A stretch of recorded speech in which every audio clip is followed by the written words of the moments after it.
nós levamos mariscando 20 e tanto anos, que foi desde que se empezou a agrupación de mariscadoras, e a verdade é que non ten nada que ver cando empezamos a mariscar agora. Antes viñas mal vestido, con botas cativas, sin nada. Hoxe traes uns bons traxes de neopreno, uns bons guantes e unhas boas chaquetas e non ten nada que ver. Nós si mariscamos de inverno e de verán cando si hai, mariscase todo o ano. Se non hai, pois regulamos un pouco según haxa cantidad de marisco co tempo que se vai a mariscar. Pero bueno, se hai pouco vaise estirando ou repartindo e normalmente vense todo o ano. Chegamos aí á playa, cambiámonos.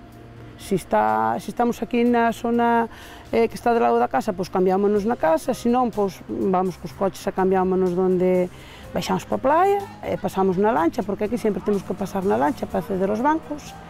E despois apañamos o berberecho, salimos para fora, pasámoslo, poñemos no camión e marchamos. Podemos estar entre 3 a 4 horas, según a cantidad, según a cantidad que haxa ou o xunto que estea.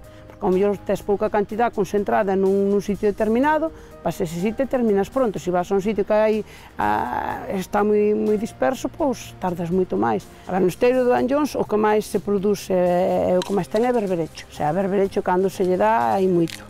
E a almeja intentamos introducir, fina, ves algunha, pero nunca fui zona de moita almeja. Intentamos fai uns anos introducir a japonesa, que é unha especie que se dá en todos os lados, pero aquí tampouco dá salido, non lle gusta a area. Esta é unha área moi finiña, e para ser que a almeja que era un pouco máis gorda, e non... As comparacións que son odiosas, pero un día estábamos con dúas clases de berberechos e comparamos, e a verdade que o que traía o outro tuvo que reconocer que o noso que estaba mellor.